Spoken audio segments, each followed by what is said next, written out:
Mike Brown with brainzooming.com, and I'm here with Vatican correspondent for NCR and CNN, but more importantly, a good friend for a long time, John Allen. John's got a book out called The Future Church, which is 10 trends that are going to shape the Catholic Church. What I wanted to talk to him about, though, I think is really relevant for our blog, is the work he did to understand those trends and how you sort out what are some interesting things going on from trends. And I know, John, you did a lot of work to kind of get to those 10 ideas. What was that process that you went through? Well, I think the first key thing was identifying what are the hallmarks of a trend for something like the Catholic Church. I mean, there are 1.2 billion Catholics all over the world. So in the end, what I decided is that the hallmarks of a trend would have at least four qualities. One is it had to be something that was global. That is, that wasn't percolating just in one place, that kind of dominating the psychology of a Catholic community, say in Ireland or the United States, but actually shaped the Catholic situation all over the world. Second is that, in principle, it had to be something that officialdom could sign off on. So, things like the press for women's ordination. I mean, there's a lot of ferment around that question, but the Catholic Church just isn't going to do it. And so, in that sense, it's not going to shape the official structures of the church, at least in any short-term future scenario that I can envision.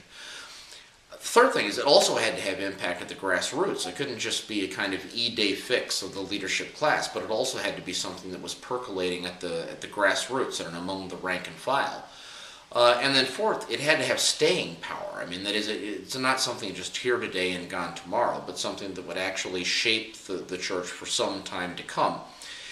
So those were the kind of criteria I was using. And then in trying to decide what met that cut, the key is talking to everybody. I mean, you just got to be out in the field, talking to leaders, talking to the rank and file, talking to the dissonant wing, talking to the gung-ho wing. I mean, every different constituency you possibly can. And then some kind of alchemy, out of that, what comes is a sense of those things that truly are really alive at the top and the bottom all over the world, and around which there seems to be enough momentum to say this really is a force that is cutting through this mind-boggling, complex global reality of the Catholic Church and carrying it towards the future.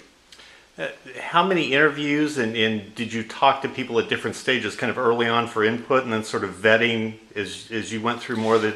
Yeah, the idea of this book, I actually developed it sort of like open source software. I mean, because one model is you kind of like put all this together behind the scenes and then you spring it on an unsuspecting world. And in some ways, in the journalism business, that's good. But in this case, I decided it just wouldn't work because what I needed to do was test this against public reaction. And so instead, what I did was, before I even put together a draft list of trends, I did hundreds of hours of interviews with bishops and priests and theologians and laity who were involved professionally with the church in different ways, and just ordinary Catholics all over the world. I traveled to about 15 countries. I logged, I think it was about 300 hours of interviews.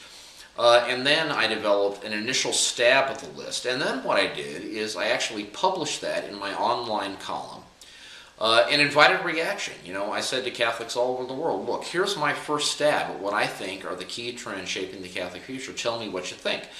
And, I got, of course, an avalanche of reaction, from all different corners.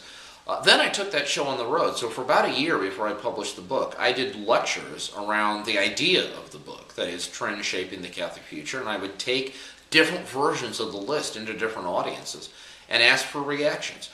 And then at the end of that, I took my correspondence, I took the comments from the blog, I took the reactions from the lecture circuit, and then of course, thoughtful, intellectuals and Catholic potentates and so forth, and asked them to react to all of that.